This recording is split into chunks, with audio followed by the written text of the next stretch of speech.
નમસ્કાર, crack GPSC YouTube ચેનલમાં આપ સર્વનું સ્વાગત છે।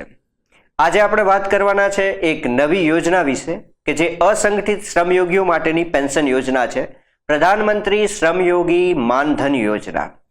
આ યોજનામાં શું છે તો કે જે પણ અસંગઠિત કારીગરો છે એમના માટે આ પેન્શન યોજના બહાર પાડવામાં આવી છે, જેમાં દર મહિને ₹3060 વર્ષની ઉંમરથી એને પેન્શન મળવાપાત્ર રહેશે।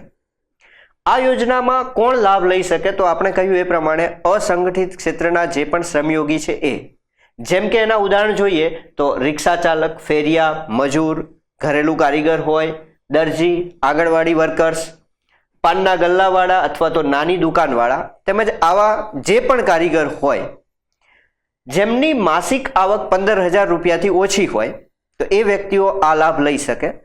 એમની ઉંમરની યોગ્યતા એટલે કે પ્રવેશની ઉંમર જોઈએ તો 18 થી 40 વર્ષની છે અને આ ઉંમર પ્રમાણે દરેકને માસિક ₹55 થી લઈ અને 200 સુધીનો હપ્તો, એવું કહી શકાય કે એમણે રોકાણ કરવાનું રહેશે।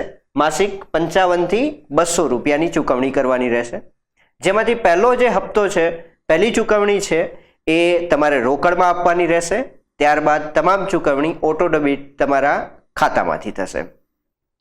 હવે આ જે યોજના છે એમાં આપણે કહ્યું કે અસંગઠિત કારીગરો માટેની છે, તો એનો અર્થ એવો થયો કે જે સંગઠિત છે, જે શ્રમયોગીઓ સંગઠિત છે એમને આ યોજનાનો લાભ નહીં મળે।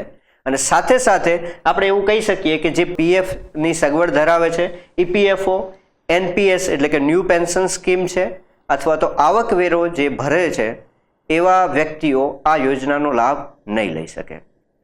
આ યોજનામાં તમારી જે પણ ચૂકવણી છે એની સાથે એટલું ને એટલું જ કેન્દ્ર સરકાર આપવાની છે। એટલે માની લો કે તમે 55 રૂપિયા ભરો છો તો કેન્દ્ર સરકાર પણ તમને 55 રૂપિયા આપશે અને આ રીતે બંનેની 50-50% જેવી ભાગીદારી એમ આપણે કહી શકીએ। આ યોજનાનો લાભ તમે કેવી રીતે લઈ શકશો તો કે નજીકના જે પણ કોમન સર્વિસ સેન્ટર છે ત્યાં જઈ અને તમારે યોગ્ય પુરાવો જેમ કે આધાર કાર્ડ, બચત અથવા તો જનધન યોજના, એના ખાતાના દસ્તાવેજ અને સાથે મોબાઈલ નંબર આપી અને આ યોજનાની તમે નોંધણી કરાવી શકો છો અને આ યોજનાનો લાભ લઈ શકો છો।